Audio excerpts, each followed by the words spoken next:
Hello. So I have tried to connect to this live like 6 or 7 times. I've done an intro a couple of times. So if you've seen this, if I'm annoying you that I'm going live so often, just wanted to let you know that I was having some technical difficulties, but I am back. I wanted to take a moment to get on this live to talk about what's coming up for Everyday Innovation, and then I have a special little segment for you all that I wanted to do impromptu because that is what this is all about. It's about experimentation. So just before I get into that, Everyday Innovation hasn't had a podcast that's come out in a little while, but there is one coming out in a couple of weeks, and there will also be a launch of a YouTube channel, which will have the podcast, the video versions of the podcast, and those are recorded in riverside.fm if you're curious. It's really, really great for quality, especially if you're kind of over the whole Zoom experience. I've had a really great time working with them. So that is coming out, and then I'm also launching a newsletter, and this newsletter is on Substack, and if you're not familiar with it, I'm probably going to do some content around it because it is a huge driver of the creator and passion economy, arguably probably one of the biggest drivers that I've seen over time. But it's not just a newsletter, it's a portal where creators can make posts and involve other types of media that will be sent to subscribers to their mailing list, but there's the option to look at it on the site as well. And then there's also the option to create monetized content. So you can create a subscription that's premium, for example, and that could include access to specific posts. And you can also bundle something in with that as well. Like, for example, if I were to do some content that was paid, there may be more detail to that, but then I'd also include invites to be an in-studio guest on riverside.fm so that people could participate in the podcast or call in live, and those would be limited links, so they wouldn't be distributed to the rest of my list or in social media, for example. So point being is that Everyday Innovation is coming back next month, and there will be content not only on the podcast but also on YouTube and on Substack through the newsletter. So it's everydayinnovation.substack.com. It says coming soon. There's a little post. Check it out. Anyway, so I'm going to tell you why I am on live, and it is about 18 minutes after midnight Pacific Standard Time. So it's a little late. That's why I'm sitting outside, because people are asleep. I'm probably annoying people outside as well. There's a guy, I think, watering his garden over here, so that's happening, and we're just gonna roll with it. But I am out here because I'm gonna make this experimental. We're gonna talk about sleep and innovation and creativity and how they're connected. And the reason why I want to talk about it at this time is because it's relevant. I'm a late night kind of girl, night owl, and a lot of creatives face this same issue. They're up late. It's actually very related to the amygdala activity, from what I've been reading. And what'll happen is that kind of those creative juices that you feel, the kind of neural connections that you feel between the left and right side of the brain, tend to keep many of us creatives awake. Now, the paradox of that is that good quality sleep is so important for creative problem solving. So I want to talk about some ways that we can not only leverage sleep itself, but then also prepare for sleep and use sleep and during sleep dreams to better solve creative problems and innovate in daily life. So that's part of the concept of everyday innovation, is to kind of democratize innovation practices, make them habits, make them part of your being, as opposed to something that you're doing in a specific setting. Sleep is something that we do every single night, hopefully. And it's also something that we can leverage for more creativity. So I have my iPad here because I have a couple of references here, but I wanted to talk about kind of just what happens in the brain when you're trying to go through a creative process, when you're working through a problem. So typically what you're doing is you're first gathering new material, right? You're gathering, learning, either you're learning in school or you're researching, you have that beginner's mind that's working on a new problem, and you're just focusing on learning the specific material directly and then learning kind of the general material, so that you can be fascinated with a wide range of concepts around that. And as you're learning and after you're learning, you are working on that information in your mind. So you're working through the materials in your brain so that you can make sense of them and work through the creative problem solving that you need to be doing. But the thing is the key to truly processing it is to step away from the problem. I know that even if I don't sleep on something, I typically need to take a break in between that first gathering research and working on the materials and truly solving the problem, because my brain needs that time to make those connections between the pieces of information that I've gotten and then what I already know. So when you step away from the problem, then you want to let the idea return to you. So it's something that a lot of people will say, go exercise or go take a walk or go clean your room, whatever that might be, go work on a puzzle. And sometimes it'll allow your brain to marinate on that information in your subconscious and get you off of that kind of hardcore overthinking the solution so that you can come up with something that is more meaningful. And then, of course, when you get that idea and that inspiration, you want to share and develop it and then work on getting feedback and refining it. So gather new material, thoroughly work over the materials in your mind, step away from the problem, let the idea return to you, and shape and develop your idea based on feedback. So that's kind of a typical description of how you would go about creative problem solving. Now, how does sleep play into that? Well, absolutely, it is part of stepping away from the problem. So if you're learning a lot of new material, I'm sure many of you grew up with your parents saying you need to study and make sure that you sleep on it. Don't cram right before the test, because that information needs to kind of soak into the brain and let those connections happen, and that happens quite a bit during sleep. But sleep also, of course, is a space to step away again from that overthinking, over marinating on the materials that you've just learned. So with sleep too, we have, of course, this unique, still very misunderstood process of dreaming. And in dreaming, especially REM sleep, you're making a lot of these connections from not only your waking life, but integrating it with memories as well. And so a lot of times there will be people who will dream about work. They will work through a problem while they're sleeping. And when you're aware of this, and it's not, I guess it wouldn't be framed as just like a stress dream, like you're at work and something is happening and you happen to be working and something stressful is going on.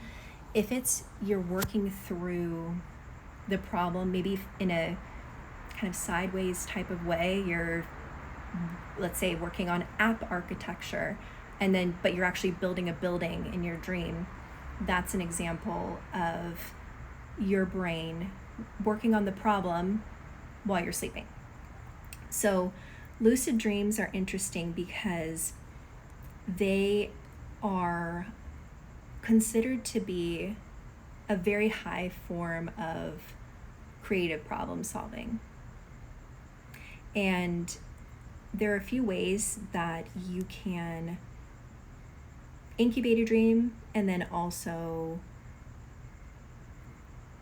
get yourself into the state of lucid dreaming. So those are two different things. So you might want to dream about something, and then let's say, have you ever dreamed and maybe not remembered it exactly, but then when you wake up, you have an answer or you have clarity? It's probably because you've been working through that process or making those connections during sleep, but you may not remember a specific dream, for example.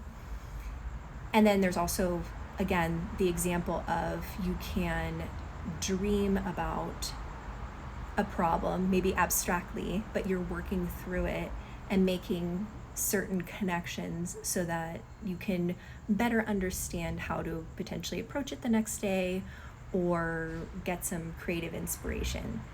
I know, again, personally, I've experienced this for when I started coding, and then when I've worked on tough problems while doing development work, I will kind of abstract it out. Sometimes I'll be coding in my dream, but sometimes I'll be building things, so actual architecture. And then I've also worked on music in my dream, but sometimes what's happened is I won't remember the dream itself, but I'll wake up and I'll have a melody, or I'll have a few songs in my head that I can put together. And, you know, that is not a coincidence. It's a lot of times the way that your brain is using that time to help you out. So if you want to, for example, incubate a dream, so that would be, you want to dream about a particular thing, work on a specific problem. There's some steps that you can take. So you want to write down the problem on like a notepad and try to place the notepad by your bed. You can also arrange like some related objects to it as well. Having these kind of reminders there is a way to signal to your subconscious that there is something that you're putting out there, and you're putting it out intentionally, especially if you're writing it down. And if you have the objects there, if you can see them from the bed, there can also be little reminders there as well, so that as you're falling asleep, if you see it, it is kind of being tapped into your brain to remember, okay, we're going to think about this problem. And then right before bedtime, you want to review the problem itself for a few minutes. So before you fall asleep, you want to take that problem again. Maybe you could read it from the notepad if you'd like, look at the objects and reflect on it for a few minutes, and kind of what you want to get out of it, or what kind of clarity that you need.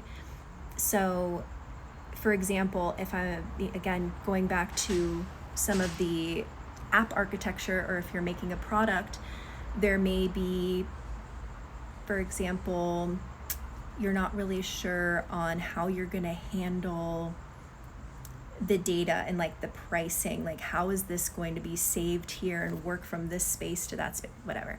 That's probably a terrible example, but point being is that sometimes in, you know, certain fields, there's kind of a lot of complexity on how exactly to structure it. There's not a right answer or wrong answer necessarily. It's just getting to the point of structuring it in a way that it makes sense to you. That, I don't know, I guess that could apply to a few different things, but point being is you want to think through that problem before you go to sleep, so that it's in your mind before you are fully fast asleep.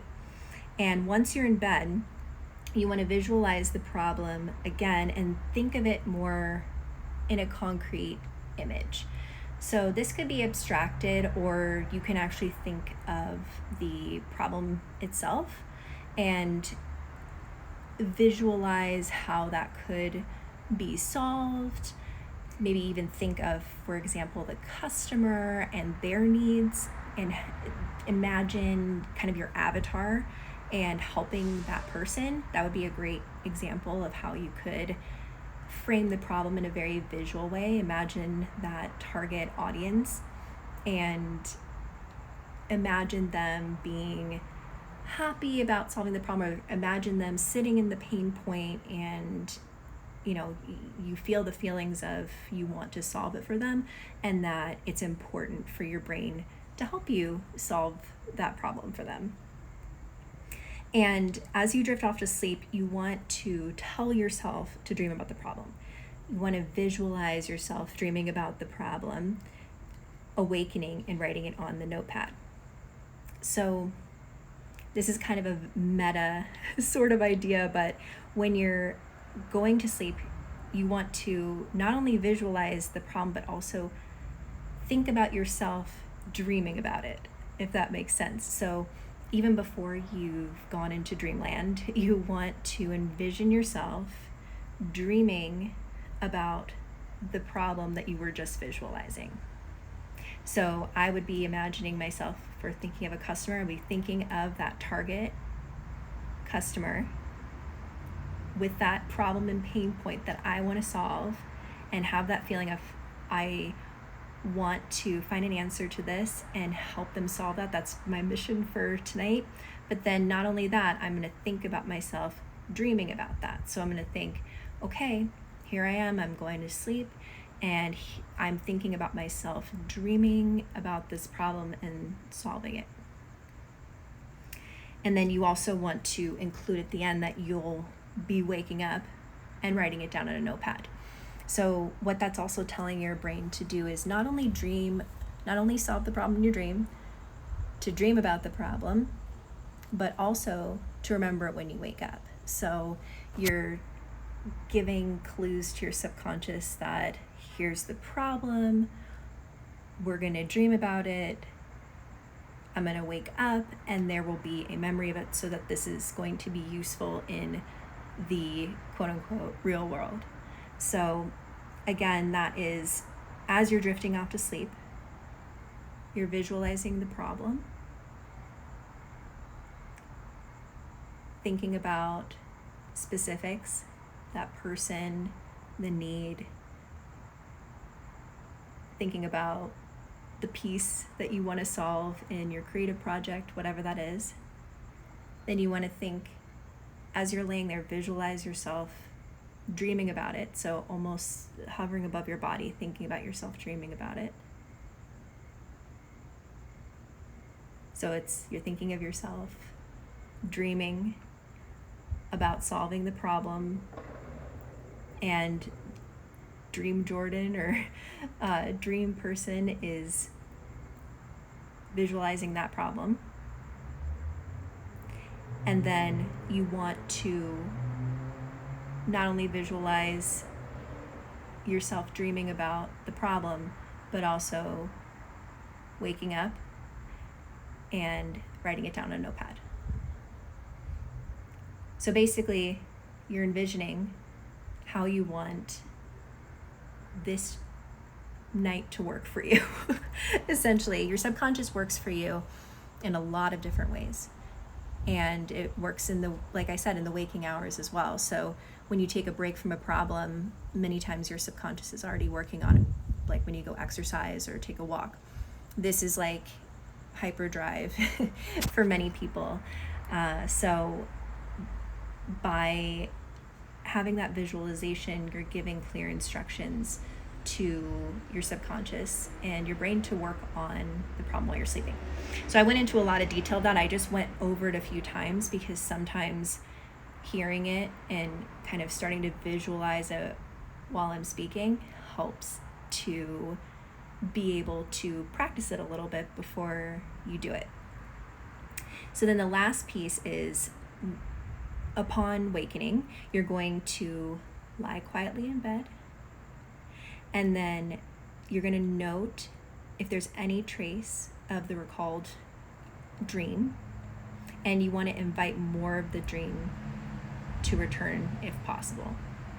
So as you're laying there, again, you're giving a little bit of an order to your brain and subconscious. It needs it sometimes. as you wake up, just as you had envisioned the night before, you wake up, you lie in bed, you see if there are any inklings of what you've been asking to dream about, if there's any pieces that you've picked out that might have been addressed.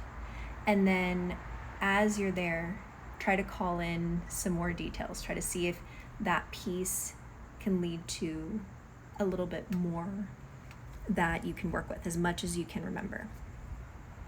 And then once you do that, you want to write it down, of course, because you want to make sure that before you get on your phone or you get distracted, that you can get the full benefit of what your brain's been working on all night. And the truth is that some of this information might come later, or you may not totally retain it consciously, and it will be an aha moment later in the day or even later in the week. But having a solid practice of incubating a dream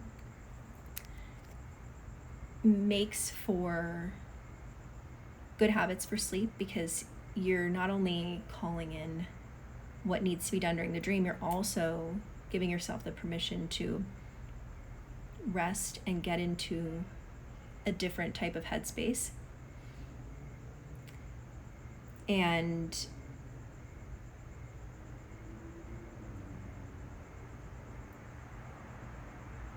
sorry, 1 second. Okay. I was getting notifications. I was like, I should not be getting notifications at this hour. It's 12:36 now. But you're prompting that the sleep, you're prompting the dream, and it's a great practice to have in general, and again to apply in waking hours if you are solving a problem and you're not going to necessarily sleep on it, but you need to spend some time away from it. Again, you want to tell your brain, this is something I'm working on, trying to figure this out, not going to overthink it, but subconscious, do your thing. I'm going to take some space from actively thinking about it. So incubating dreams is fantastic for problem solving, for creative problem solving, and there are ways that you can take that from just the incubating the dream itself into more lucid dreaming. So when you're incubating a dream, you may remember a piece of it after, but lucid dreaming, you're actually experiencing it kind of when it's happening. And that's a little bit more of a challenge for some people. Sometimes it comes a little bit more naturally, but when you can lucid dream, you tend to remember a bit more about the dream that you're having, or some of the work that you're doing in the dream. Even if it doesn't fully make sense to you yet, the more that you can remember about it, the more that you can potentially integrate it a little bit more quickly and probably a little bit more meaningfully. So lucid dreams, there's a few different ways that you can work on lucid dreaming more, and I would suggest going on even Clubhouse or looking on YouTube, because they're going to have things that are a lot more in depth. But there are a few tips that I can give for potentially increasing the chance that you might lucid dream. So one of them is keeping a record of your dreams. So like I had said before, if you start that incubation practice, you're visualizing yourself dreaming, you're giving yourself something to work on in your dream. You don't have to do this every night, by the way. That's might be a little exhausting for some people, but it is a good practice to do once in a while, because it's allowing you to be more aware of your dreams in general. So keep a record of your dreams. That'll help, because the more that you continue to be aware of them, the more that your brain will kind of pull information for you and allow you to remember more of the details in the morning. And then, of course, when you're dreaming, you're more likely to actually have some experiences within the dream as well. Gaming has also been something that has affected lucid dreaming. So that's something I thought was really interesting. There's been some studies on it. So if you are a gamer, you like playing games, it might be something worth trying out. I wouldn't say maybe do it right before bed because that the blue light and all that might interfere with your sleep. But the more that you kind of get into some of these fantasy worlds, sometimes that can prompt your brain to be more aware during your dreaming state so that you can remember more of it. There's also they call it reality testing, which is something that you can practice while you're awake. And what that means is you want to check your environment to confirm that it is reality, that you are awake and it's not a dream, what your environment looks like, and if there's any inconsistencies or distortions compared to reality. And performing these reality checks more often, your ability to test your reality during your dreams becomes better as well. So as you start to create these practices of checking in with your environment and being aware of your surroundings, that translates into your dreams as well, so that when you're in them and you start to kind of remember them a bit, you will start checking in your dream to make sure it's reality or a dream. So that's something that you can practice over time too. And the more that you practice that during the day and during actual life and create some presence, the more that it'll happen while you're dreaming as well. You can also just use, again, that power of suggestion from the dream incubator piece where you're saying, I'm going to dream about this, X, Y, Z. You can put in there, I'm going to be actively aware during my dream. I'm going to remember. The more you kind of repeat this to yourself and practice that, the more over time you're likely to have more of those experiences. And then another one that I can personally attest to is waking yourself up at some point. Usually it's maybe a few hours before you need to wake up, and get up, walk around for a few minutes or use the restroom, try to get yourself up and then go back to sleep. Or do it on a weekend where you are asleep, but then you kind of wake up a little bit and you maybe feel like you've been dreaming, but then you're kind of, trying to relax and rest. So you tell yourself, I'm going to go back into my dream. I'm going to go back and experience my dream. That's another great time to unlock lucid dreaming, because it's a lot easier to kind of stay in that between awareness between being asleep and awake and mixing the dream and reality. So if you're kind of just newly into back to reality and you slip back into sleep, it's more likely that you're going to lucid dream and remember what you've been dreaming about. But again, you can quickly, as you fall back asleep, say, I'm going to re-enter my dream and I'm going to remember it. So make sure when you wake back up to take a note. And then I think there are some devices that you can use for lucid dreaming, but I would just start with these tips and then also look on YouTube and go on Clubhouse. There's actually some Clubhouses around this. But the more that you can lucid dream, the more you're going to potentially get some interesting answers to problems or more quickly get to those answers. It's not necessarily guaranteed, but there are many people that attest to it being a really great resource that is free and that we're already experiencing anyway. We just aren't always at that level of consciousness. So I highly, highly recommend, at the very least, doing the dream incubation and running through those steps again of just writing down the problem, having a couple of visual prompts before going to bed, reviewing that problem, laying in bed and visualizing yourself dreaming about the problem, and then when you fall asleep, wake back up, make sure that you jot down whatever it is that you remember, and then try to call in a few more details. So I'm trying to see what else I had some, and then the other pieces too is you just want to make sure that you get quality sleep. It's easier said than done sometimes. I know that for a fact. Again, it's almost 1:00 here, but I wanted to talk at this time on purpose because this is usually a very creative hour for many people. Lots of amygdala activity, but making sure that you get enough quality sleep and REM sleep. Again, you want to be dreaming. So again, you're making those connections. And you're also allowing your brain to detox and to kind of clear the cache, I would say, from just like a computer, it's clearing out kind of the clutter and things that aren't really necessary to store in any sort of meaningful way. And it's just great for your brain health and allows you to rest and recharge.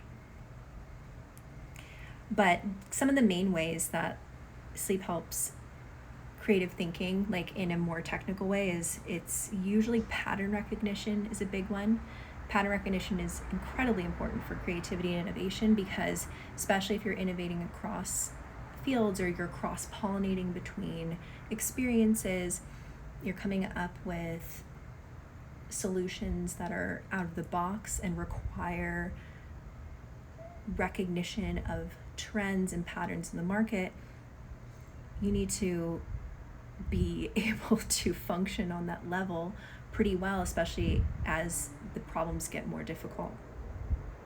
Memory consolidation is another piece of the puzzle as well, and we need that because a lot of creative solutions rely on existing knowledge. So not only are we crossing these connections and looking for these patterns, but we're also taking new information that we're just learning and consolidating and working also with our existing knowledge. So if you're having trouble storing any of that or accessing any of it, you're going to just be working with limited data. And that's, again, something that you don't want to be doing when you're trying to solve bigger problems. And again, this is something that you don't need to get extra education for. You don't need to go through a million workshops. It's really just taking care of yourself and being aware of the ways in which your brain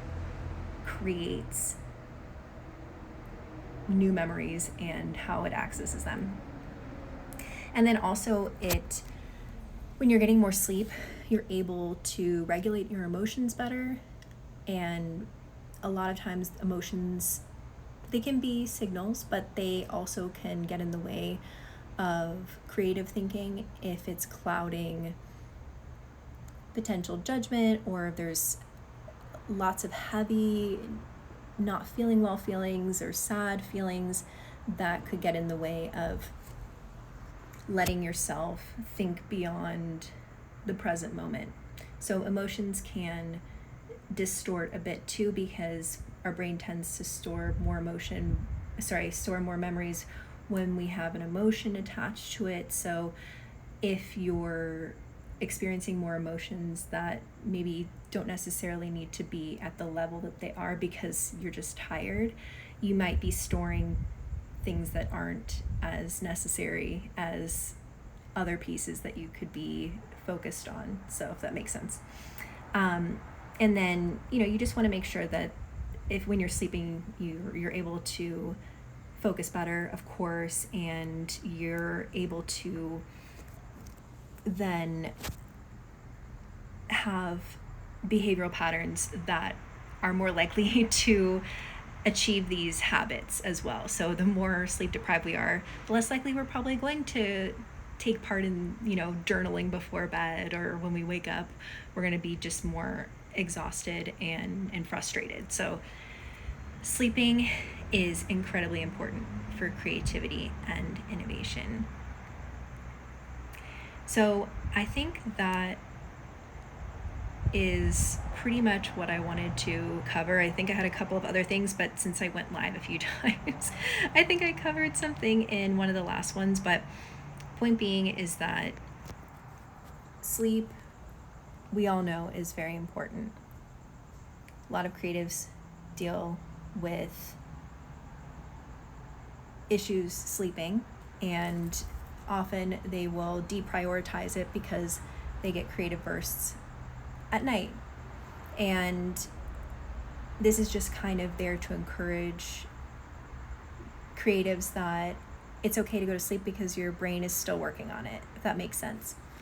There's some peace that kind of comes with, you feel like it's wasted when this kind of creative inspiration comes at night.